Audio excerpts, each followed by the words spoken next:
تمیز خیلی چند داره اما اون زنی خورسوکتاش و حد رشک داشته است که بیچاره شوهر با هم کنیز نزدیکشوی نمی‌کنه که بیچاره را مفیدی هم نفس داره این هم شهوت داره با او قرعی کمبیل سولیم نمیمونش نزد اون خوجه خودش براوه این وقت ایتانیش که میگه خلو میتاش میگه همین رنگ پرنده روشی که اون طرفی خونه حرکت اومد دیگه میگه نزد اون معشوقه و معشوق رسیدتی همین قضیه شهوت جو بلد از فروش گرفتن هم دیگه را فراموش کردن که در محکم کنن. خب برادرایی که از شرکت شفافرما دو روزه کسب میکنیم مرحمت یعنی بروی هستن که تاجیکستان شو باید امروز روی کنیم روغن کوثر ام پلس همچنین امیگا 3 شیتویت که برای ذوب ایشان برای ذوب میباشه روغن دونای انگور سخرنی دیابت مینوکسیدیل برای برآوردن موی سر ریش همچنین کارولکوژا و سنینوان برای بزباله شدن روغن شروق همین خیلی دروی است که این روزه زکات شدگی تاجیکستان ما هر روزه تاجیکستان بروی میکنیم طریق سمالیات کدوم میتونه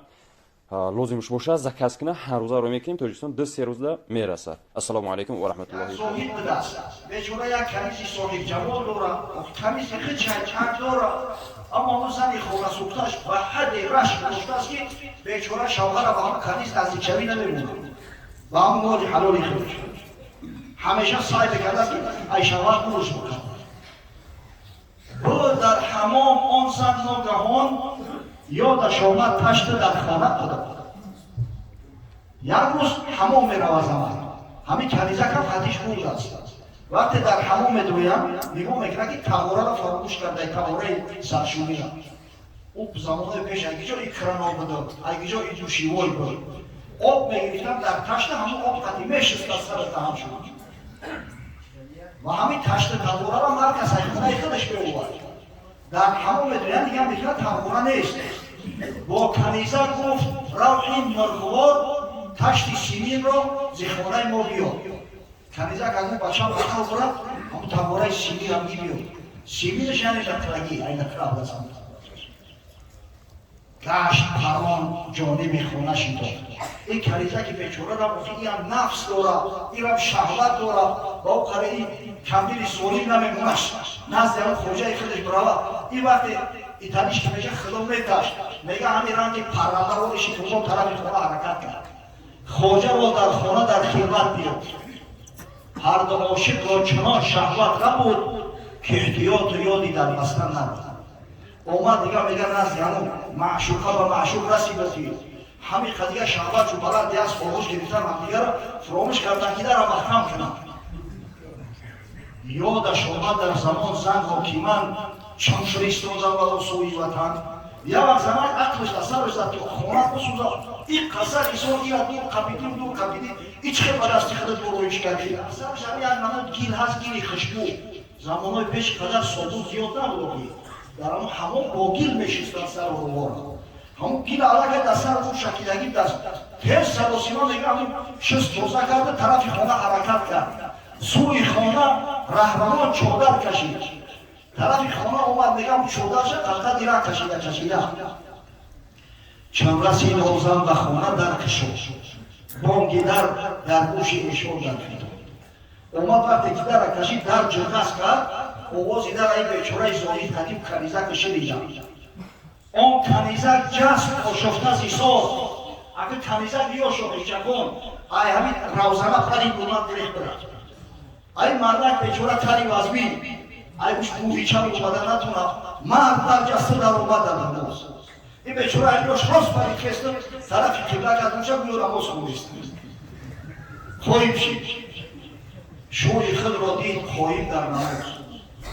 در گمان افتاد زن زانش تیزاز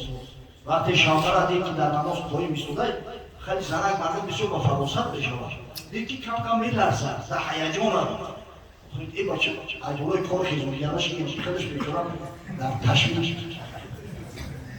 شوی را برداشت و آمد به خطر دید آلوده منی خسی و زکر سرتش اگری بالا کرد زمان پیش ایزار میپوشیدن مردم اصلا ایزار نادختر هم میگن چیزی نادختر هم او یعنی که دو دوزار و شلوار میگن سروبیل همین ایزار نمونته که حاجی اومد در میاش میپیچونن همون هم میگن رندی و پرای کن ایتاشی چی نداره گرفت برداشتش که دید همه جزیر گفت بر سرش زد سیلی و گفته دعیم خسیه مردی نمازی باشدی لایق کسی که نماز است این ذکر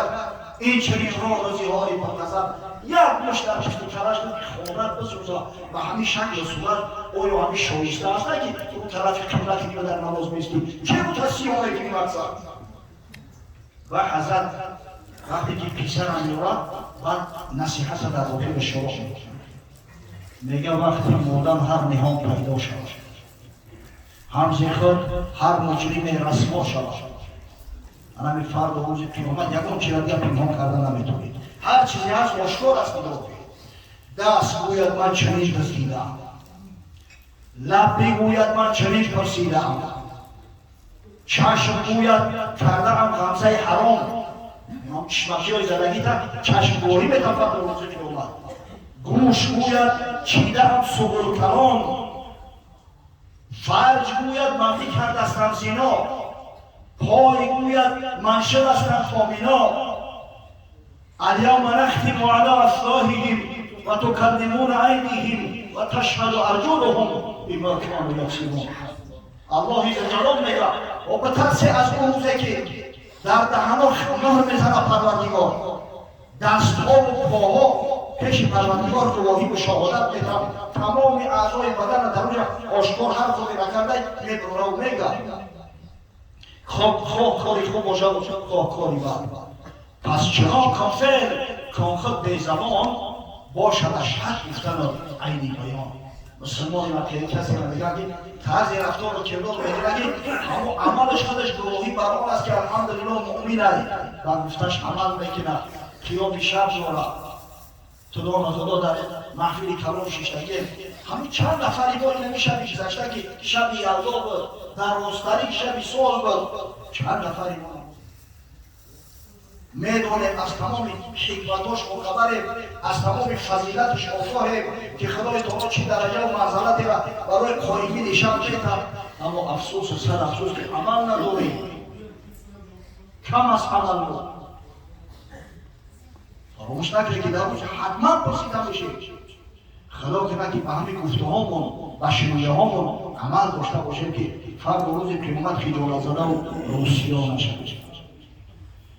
واقعا اهل این خاندان خداوند حفظشان کنه همه مردای خدا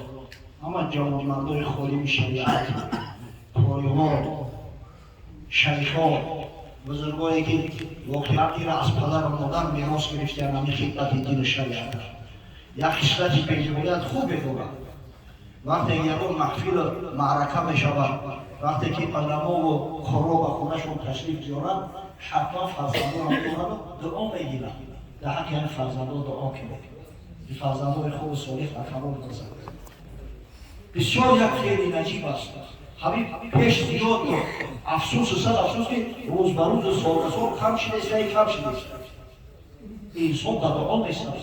این عمل صحابه پیغمبر صلی الله علیه و سلم بود که بعضا دستی فرزندان را گرفته و نزد حضرت می‌آوردند که حضرت همین خالی بهتر است در حقش یک دعای خیر حضرت زید بن ثابت روایت می‌کند بار میگه حضرت